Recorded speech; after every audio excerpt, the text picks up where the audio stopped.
मेष राशि वालों, सावन महीने में इन 10 में से कोई भी एक चीज़ दिख जाए तो समझ लेना कि चमत्कार होने वाला है।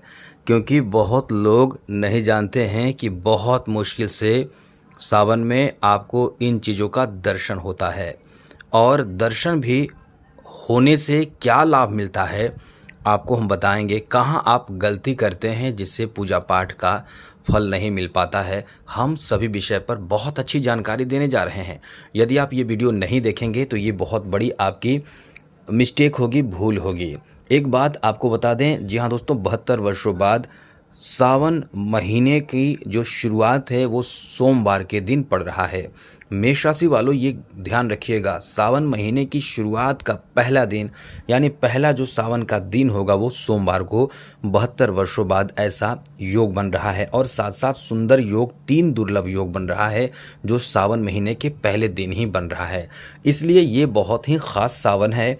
इस सावन में कुछ ऐसे विशेष उपाय कर लीजिएगा क्योंकि ये शंकर भगवान के बहुत बड़े दिन समय माने जाते हैं, महीने माने जाते हैं। ये बहुत ही पवित्र महीना माना जाता है जिसका फ़ायदा आप उठाना चाहेंगे तो जीवन आपका स्वर्ग बन जाएगा। यानी आपका जीवन एकदम से खुशहाल हो जाएगा और आपके जीवन में जो कठिनाई परेशानी चल रहे हैं वो आपके परेशानी एकदम से दूर हो जाएंगे। ये आप पर डिपेंड करता है कि आप कैसे इन चीज़ों को समझते हैं। सबसे पहले तो बता दें कि ये जो सावन महीना है यानी वर्ष 2024 का सावन महीने का पहला दिन है वो 22 जुलाई को है।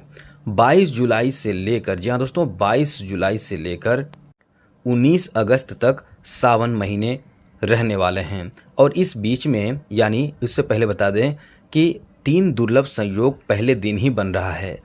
3 दुर्लभ संयोग कौन कौन से हैं? तो प्रीति योग, आयुष्मान योग, सर्वार्थ सिद्धि योग बन रहे हैं। पहला जो योग है वो प्रीति योग है जो 21 जुलाई को ही रात के 11:11 से प्रारंभ होगा, जो 22 जुलाई को रात 8:50 पर समाप्त होगा।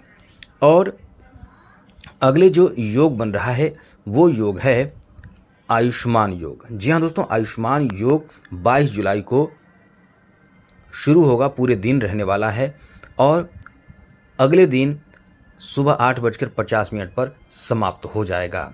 और है सर्वार्थ सिद्धि योग। सर्वार्थ सिद्धि योग जैसा कि 22 जुलाई को पूरे दिन रहने वाला है। तो कुल मिलाकर ये सोमवार यानी ये सावन का महीना का जो समय है इसमें पहला दिन ही सोमवार है, तो इसलिए ये सावन बहुत महत्व रखता है। तो आप ये जान लें कि यदि आप अपने जीवन में आ रहे बड़े से बड़े परेशानी या कोई बहुत अच्छा मन्नत है उसे पूरा करना चाहते हैं तो आप ये बात ज़रूर सुन लीजिए, समझ लीजिए। क्योंकि सावन महीने में जो लोग जिनके घर में रुद्राभिषेक होता है वो इंसान अपने घर को एकदम से सुरक्षित कर लेते हैं। क्योंकि शुद्ध और पवित्र महीने में आप रुद्राभिषेक, सावन के महीने में रुद्राभिषेक करवाते हैं और वो भी सोमवार के दिन करवाते हैं रुद्राभिषेक, और उस पे भी घर में करवाते हैं तो आपका घर एकदम से शुद्ध हो जाता है। उस पे किसी तरह की कोई भी नेगेटिव ऊर्जा का असर नहीं पड़ता है। साथ साथ दोस्तों आपको और अधिक जानकारी देंगे, बहुत अच्छी जानकारी इस वीडियो में आपको मिलने वाले हैं। आप अपने आप को भाग्यशाली बनाने जा रहे हैं, लेकिन उससे पहले मेरा आपसे एक छोटा सा निवेदन है। यदि आप इस चैनल पर पहली बार आए हैं तो चैनल को सब्सक्राइब ज़रूर कर लीजिएगा। वीडियो के नीचे सब्सक्राइब लिखा लाल बटन को दबा दें, घंटी को दबा दें और लाइक कर दीजिएगा जिससे कि वीडियो जब भी अपलोड हो सबसे पहले आपके पास पहुँच जाए, वीडियो छूट ना पाए।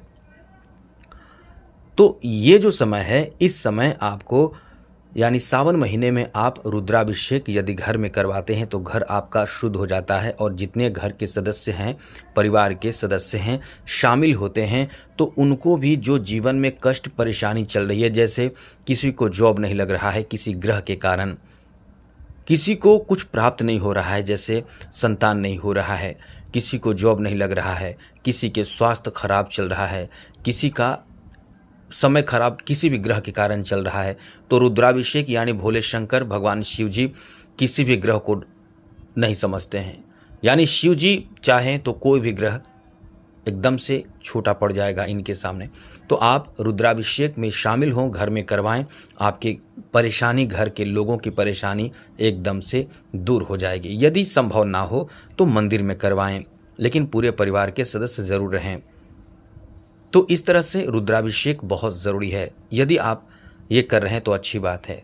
कुछ और मनोकामना आपके मन में है, आपके जीवन में, जीवन से जुड़े कोई मनोकामना है, तो स्त्रियां हों वो 16 सोमवारी ज़रूर करें। 16 सोमवारी करने वाले लोग अपने मन की जो अभिलाषा है, इच्छा है, वो पूर्ण कर लेते हैं। जैसे नौकरी चाहिए, जैसे बिजनेस में अच्छा कुछ हो, किसी का कुछ भी चाहिए वो सब प्राप्त होने लगता है। किसी की शादी नहीं हो रही तो वो भी होने लगते हैं। इतनी बेहतर और भाग्यशाली बना देता है इंसान को, लेकिन नियम पूर्वक करना है। एक बात विशेष रूप से ध्यान आपको रखना चाहिए ज़रूर कि यदि आप 16 सोमवारी का व्रत कर रहे हैं तो 16 सोमवार तक करना पड़ता है, लेकिन इस बीच में जब आप बहुत मेहनत और साथ साथ बहुत नियम पूर्वक कर रहे हैं तो भगवान प्रसन्न ज़रूर होंगे। जब भगवान प्रसन्न होंगे तो निश्चित रूप से परीक्षा लेंगे और उस परीक्षा में आपको सफल होना पड़ेगा, तब जाकर आपकी मनोकामना, नोट कर ले, 100% पूरा हो जाएगा। परीक्षा क्या होगा? कुछ नहीं, बस भगवान शिव किसी न किसी भेष में, खास करके नंदी को लिए आपके पास आएंगे, ये भिक्षा मांगने वाले एक भिखारी के रूप में या एक साधु के रूप में, इस तरह के किसी न किसी रूप में आएंगे। वो आपसे मांगेंगे, सोमवार के दिन ही मांगेंगे, ये बात याद रखिएगा। यदि आपने एकदम से प्रसन्न होकर दे दिया कुछ जो वो मांग रहे हैं, डिमांड कर रहे हैं, बशर्ते आप समझें ज़रूर, क्योंकि बहुत लोग इसका मतलब कुछ मूर्ख भी बनाते हैं, तो आप थोड़े ध्यान रखिएगा। लेकिन यदि आपको लग रहा है कि यथासंभव हमारे पास उतनी सामर्थ्य है कि हम दे सकते हैं, कुछ पैसे या कुछ डिमांड है, तो आप पूरा करें और उसके बाद देखेंगे आपके जीवन में एकदम से परेशानियाँ दूर हो जाएंगे, जो मनोकामना होगा वो पूर्ण हो जाएगा। चलिए आगे बात करें तो दोस्तों, अब हम आपको बताने जा रहे हैं कि कौन से वैसे चीज़ हैं जो आपको दिख जाए सावन के महीने में, तो निश्चित रूप से ये आपके जीवन में बहुत बड़ा परिवर्तन करने वाला साबित होगा। तो दोस्तों सबसे पहले तो आपको बता दें, यदि नीलकंठ दिख जाए सावन के महीने में तो समझ लें ये आपके भाग्योदय होने वाला है। यदि आप पूजा पाठ कर रहे हैं, आपको दिख जाए, सोमवार के दिख जाए और शिव मंदिर में सबसे ऊपरी हिस्से में बैठा दिख जाए, तो समझ लें कि जीवन में एकदम से अब आपके जो पुण्य है वो आपको आगे बढ़ाना शुरू करेगा। जीवन अब खुशियों से भरना शुरू हो जाएगा, यानी जीवन में उजाला आ जाएगा। इतना आप समझ लें, एकदम से दुर्भाग्य खत्म होगा और सौभाग्य बदल जाएगा। दोस्तों यदि साधु दिख जाए आपके आसपास, और दिखने से नहीं, वो आपसे कुछ मांगे या सपने में साधु दिख जाए, तो समझ लें कि आपका जीवन निश्चित रूप से बदलेगा। अब बहुत कुछ अच्छा होगा, थोड़ा नहीं बहुत कुछ अच्छा होगा। आगे बात करें तो दोस्तों यदि किन्नर दिख जाए तो उसको आप जाकर, वैसे तो आप ट्रेन में सफ़र कर रहे हैं तो ऐसे स्थिति में तो ट्रेन में सफ़र करते हुए किन्नर आपको मिलते ही हैं, लेकिन यदि आपके आसपास जिस माहौल में जिस तरह से आसपास है वहाँ संभव नहीं है, बहुत कम ऐसे उम्मीद है कि आए किन्नर आता जाता हो, तो वहाँ आप जाकर वहाँ मिल जाए तो उसे आप उसका आशीर्वाद आप ज़रूर ले लें, उसे कुछ न कुछ दान जरूर कर दें। हो सके तो महिलाएं सावन के महीने में किन्नर को चूड़ियाँ, बिंदी और ये जो सुहाग की निशानी होती है उसे दान कर सकते हैं, बहुत विशेष फल मिलेगा आपको। आगे बात करें तो दोस्तों यदि पुरुष हैं तो आप किन्नरों से कुछ पैसे किन्नरों को देकर आशीर्वाद रूप ले लें, जैसे 1 रुपये के सिक्के, 5 रुपये के सिक्के, 10 रुपये के सिक्के, उससे बोलें आशीर्वाद दीजिए, इसको वापस कर दीजिए, ऐसे करके। फिर यदि कुछ डिमांड करे तो उसे आप समझ लें, लेकिन आप उसे पैसे को, सिक्के को अपने पास रखेंगे तो धन की तिजोरी बढ़ती है। यदि मेष राशि वालों सपने में आपको डमरू दिख जाए तो समझ लें कि आपके जीवन में खुशहाली आने वाली है, क्योंकि ये एक संकेत है। वहीं दोस्तों यदि आप सपने में रुद्राक्ष देखते हैं तो ये एक संकेत है कि आपके जो रोग बलाय है, आपके शरीर में असाध्य से असाध्य रोग है, वो दूर होगा, वो खत्म होगा, वो समाप्त होगा। अब आपके स्वास्थ्य अच्छे होने लगेंगे। यदि त्रिशूल दिखता है तो समझ लें, सपने में यदि आपको त्रिशूल दिख जाए तो समझ लें कि आप अपने दुश्मनों पर विजय प्राप्त करेंगे। चाहे वो दुश्मन किसी तरह का हो, चाहे वो दुश्मन रोग के रूप में हो, चाहे वो दुश्मन कैसा भी हो जो आपको प्रभावित कर रहा है, जैसे आर्थिक तंगी एक भी दुश्मन है, जैसा भी दुश्मन है, यानी जिससे आप परेशान हैं, प्रभावित हैं, वो दुश्मन आपके जीवन से जाएगा। सपने में शिवजी दिख जाएं तो समझ लें कि कहीं ना कहीं आप पर शिवजी प्रसन्न हैं, और जो जैसे जिस अवस्था में दिखें समझ लें कि वही चीज़ आपसे चाहते हैं। कभी कभी भगवान खुद चाहते हैं कि सपने में जाकर कि वो मेरी पूजा करें, तुम पर प्रसन्न है, आदि कई तरह की बातें होती हैं। यह आपके लिए बहुत लकी बनाता है। सपने में नंदी दिख जाए ये भी आपके लिए बहुत अच्छा माना जाएगा, शुभ माना जाता है। ये जीवन में चमत्कार करता है। यदि यदि आपके दरवाजे पर नंदी आ जाए तो उसे चावल ज़रूर खिलाइए। जी हाँ दोस्तों, केवल चावल खिलाइए, चावल खिला दीजिए, प्रणाम कीजिए बस। ये आपके लिए बहुत सौभाग्य की बात होगी। बाकी आप कुछ और भी चीज़ दे सकते हैं।